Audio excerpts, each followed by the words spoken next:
सतगुरु की साजी निभाजी प्यारी सात संगत जी। प्यार और सत्कार से कहना धन निरंकार जी।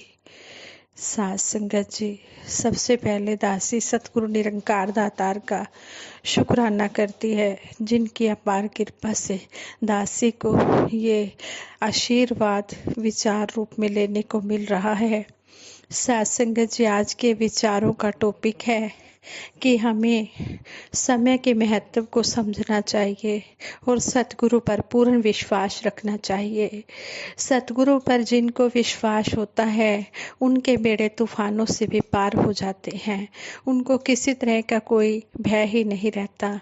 जिस तरह कहते हैं कि बच्चे पेरेंट्स के साए में बिल्कुल निश्चिंत होकर अपना जीवन जीते हैं, उन्हें पता है कि जो हमारे लिए अच्छा होगा हमारे माता पिता वो हमें दे देंगे। जो बच्चे ऐसा समझते हैं वो जीवन में खुशहाल रहते हैं, खुश रहते हैं। इसी तरह हम भी सतगुरु के बच्चे हैं।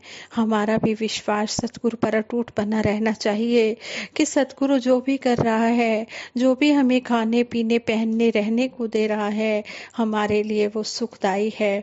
हम कभी भी अपनी मांग ना रखें और कभी भी अपने विश्वास को डावाडोल ना होने दें। संपूर्ण हरदेव पानी में सतगुरु बाबा हरदेव सिंह जी महाराज इस शब्द की ओर इशारा करते हुए हमें समझा रहे हैं। शब्द नंबर 72, शब्द नंबर 72, इसमें बताया गया है, हमें समझाया गया है, गुरु का सच्चा सेवक अपने गुरु पे ही विश्वास करे, हुक्मी बंदा बनके हरदम गुरु चरणों में वास करे। गुरु दिवस को रात कहे तो वो भी कहता रात है, संध्या को प्रभात कहे तो वो कहता प्रभात है। गुरु की नामे ना है उसकी, गुरु की हाँ में हाँ उसकी। गुरु है जिंदगी भी उसकी और गुरु है जान उसकी। एक बार झुक जाता है तो सिर को कभी उठाता ना, भाव समर्पण का अपनाता मैं मेरी में आता ना। गुरु का सच्चा सेवक गुरु से कभी भी मुंह को मोड़े ना, कहे हर देव की जुड़ा रहे वो दर सतगुरु का छोड़े ना। जिसको सतगुरु निरंकार दातार पर पूर्ण विश्वास होता है, वो चाहे कैसी भी परिस्थिति आ जाए, वो अपने सतगुरु का दर नहीं छोड़ता, अपने सतगुरु का दामन नहीं छोड़ता। जैसे वो गीत की लाइनें भी हैं, तेरे दर को छोड़कर किस दर जाऊं मैं, सुनता मेरी कौन है किसे सुनाऊं मैं। इस निरंकार दातार से ऊपर तो कोई दर है ही नहीं, हम किससे क्या कहें। इसलिए संसार जो है वो तो स्वार्थ से भरा हुआ है, हम संसार से मोह ना रखें, उनसे हम कार्य व्यवहार जरूर करें। ये नहीं कि हम बिल्कुल मुख मोड़ कर बैठ जाएं, लेकिन जो अपना प्यार है, अपना प्रेम है, वो सतगुरु दातार के साथ लगा कर रखें। हर पल इसका एहसास मन में बनाए रखें। जो हमें ये सुनहरा अवसर मिला है सेवा सिमरन सत्संग का, हम यूं ही इसे ना गंवाएं, यूं ही इसे ना बिताएं। जैसे स्टोरी में भी हमें समझाया गया है कि एक ग्राहक तस्वीरों की दुकान पर गया। उसने वहां पर अजीब से चित्र देखे। पहले चित्र में चेहरा पूरी तरह बालों से ढका हुआ था और पैरों में पंख थे। एक दूसरे चित्र में सिर पीछे से गंजा था। ग्राहक ने पूछा कि यह चित्र किसका है। दुकानदार ने कहा यह चित्र अवसर का है। ग्राहक ने पूछा इसका चेहरा बालों से ढका क्यों है। दुकानदार ने कहा क्योंकि अब अक्सर जब अवसर आता है तो मनुष्य उसे पहचानता नहीं है। ग्राहक ने पूछा और इसके पैरों में पंख क्यों हैं। दुकानदार ने कहा वह इसलिए कि यदि इस समय का उपयोग ही ना किया गया तो यह पंख पंखों की तरह तुरंत उड़ जाता है। इसलिए हम समय के महत्व को समझें, इसकी कदर करें और समय रहते जो हमें कहा गया है हम उस कार्य को करें। ग्राहक ने पूछा, और यह दूसरे चित्र में पीछे से गंजा सिर किसका है? दुकानदार ने कहा, यह भी अफसर का है। यदि अफसर को सामने से ही बालों से पकड़ लेंगे तो वह आपका है। अगर आपने उसे थोड़ी देर से पकड़ने की कोशिश की तो पीछे का गंजा सिर हाथ आएगा और वह फिसल कर निकल जाएगा। वह ग्राहक इन चित्रों का रहस्य जानकर हैरान था, पर अब वह बात समझ चुका था। इस प्रसंग का, इस स्टोरी का, इस कहानी का सार यही है कि लोग कई बार कहते हैं कि हमें अवसर ही नहीं मिला, लेकिन यह अपनी जिम्मेदारी से भागने और अपनी गलती को छुपाने का बस एक बहाना है। भगवान ने हमें अनेकों अवसरों के बीच जन्म दिया है। अवसर हमेशा हमारे सामने से आते जाते रहते हैं, पर हम उसे पहचान नहीं पाते या उसे पहचानने में देरी कर देते हैं। और कई बार हम सिर्फ इसलिए गलती कर जाते हैं क्योंकि हम बड़े अवसर के मौके में रहते हैं, बड़े अवसर की तलाश में रहते हैं। हालांकि अवसर बड़ा हो या छोटा, अवसर कोई भी बड़ा या छोटा नहीं होता। हमें हर अवसर को पहचानते हुए उसका भरपूर उपयोग करना चाहिए। इसलिए हम इस अवसर को जाने जो हमें 84 लाख योनियों के बाद मनुष्य जन्म मिला है, और इसी जन्म में ही हमें प्रभु की बंदगी करने के लिए कहा गया है। क्या जानवरों को, पशु पक्षियों को कहा जाता है कि तुम परमपिता परमात्मा को जान लो, क्योंकि उनके अंदर ये विवेक बुद्धि मालिक ने बख्शी ही नहीं है। इसीलिए मनुष्य जन्म को सर्वोत्तम जन्म कहा गया है, क्योंकि मनुष्य जन्म में ही इंसान इस प्रभु परमात्मा को पा सकता है। और प्रभु परमात्मा को पाकर हमने पूर्ण विश्वास भी रखना है, तभी हम भक्ति की ऊंचाई को प्राप्त कर सकते हैं, तभी हम भक्ति समर्पण भाव से कर सकते हैं। जैसे कहते हैं, पहली बार एक दुकानदार के मुंह से यह प्रश्न सुनकर बच्चे के चेहरे पर आशा की किरणें जगमगाई। साथ संगत जी कहते हैं, एक बार 8 साल का बच्चा 1 रुपए का सिक्का मुट्ठी में लेकर दुकान पर जाकर सिक्का दिखाकर पूछने लगा, क्या इस सिक्के से आपकी दुकान में ईश्वर मिलेंगे? दुकानदार ने यह बात सुनकर सिक्का नीचे फेंक बच्चे को निकाल दिया।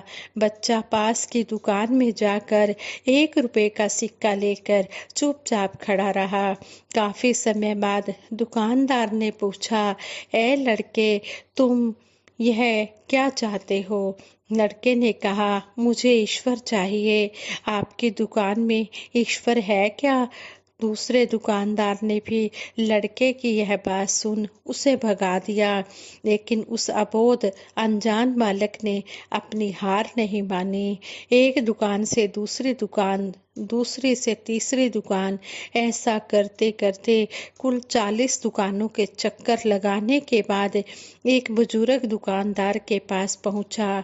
उस बुजुर्ग दुकानदार ने पूछा, तुम ईश्वर को क्यों खरीदना चाहते हो? क्या करोगे ईश्वर पाकर? पहली बार एक दुकानदार के मुंह से यह क्वेश्चन सुनकर बच्चे के चेहरे पर आशा की किरणें जगमगाई। उसने सोचा कि लगता है कि इसी दुकान पर ईश्वर मिलेंगे।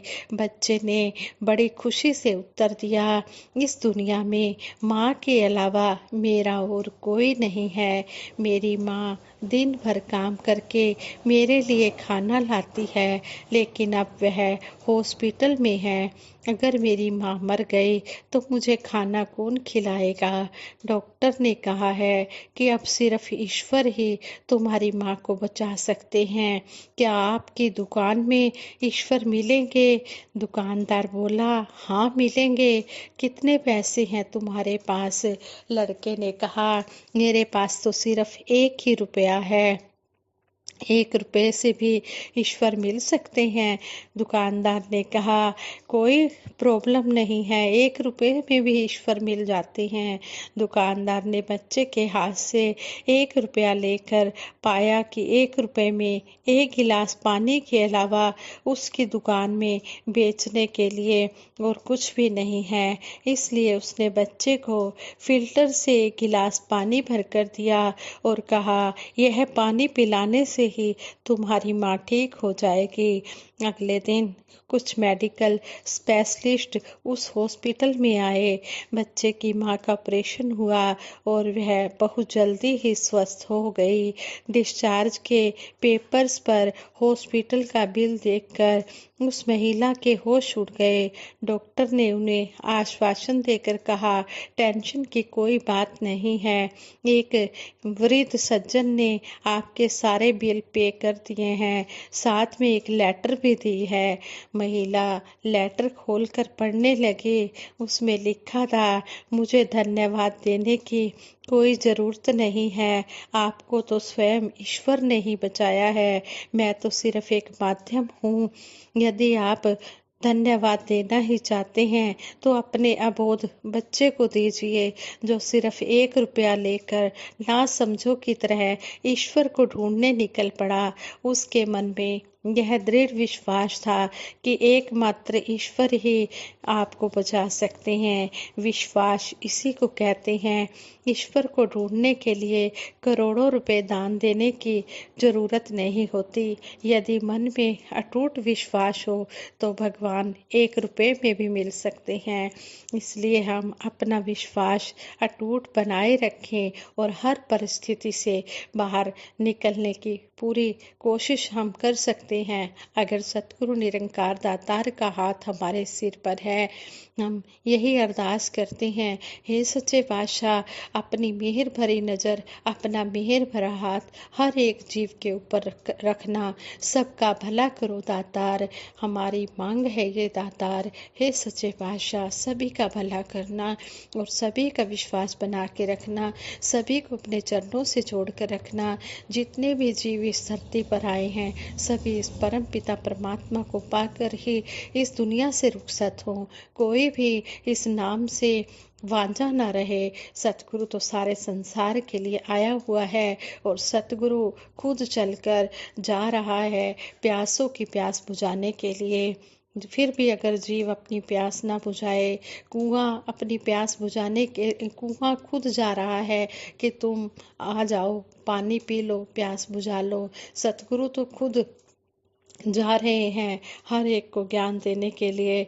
अगर फिर भी इंसान ना समझे, करे, ना ज्ञान ले, तो इसमें उसका ही दुर्भाग्य कहा जाएगा। आओ सतगुरु के चरणों में यही अरदास करते हैं, दातार तेरे दर से बस यही दुआ मांगे, घर घर में खुशी बरसे, हम सबका भला मांगे। हे दातार सच्चे पातशाह, आप जी सभी के ऊपर अपना मेहर भरा हाथ रखना, सभी आप जी के चरणों में जुड़े रहें और इस ब्रह्म ज्ञान को पाकर अपना लोक सुखी परलोक सुहेला करें। संगत जी दासी सभी के भले की कामना करते हुए सिमरन भी करवाएगी। सभी ने मिलकर सिमरन में भी साथ देना है। तू ही निरंकार मैं तेरी शरण हाँ, मैनू बख्श लो। तू ही निरंकार मैं तेरी शरण हाँ, मैनू बख्श लो। तू ही निरंकार मैं तेरी शरण हाँ, मैनू बख्श लो। तू ही निरंकार मैं तेरी शरण हाँ, मैनू बख्श लो। बोलिए सतगुरु माता सुदीक्षा सविंदर हरदेव जी महाराज की जय। निरंकारी राजमाता गुरु बचन अवतार की जय। साथ संगत जी बड़े प्रेम से कहना, धन निरंकार जी।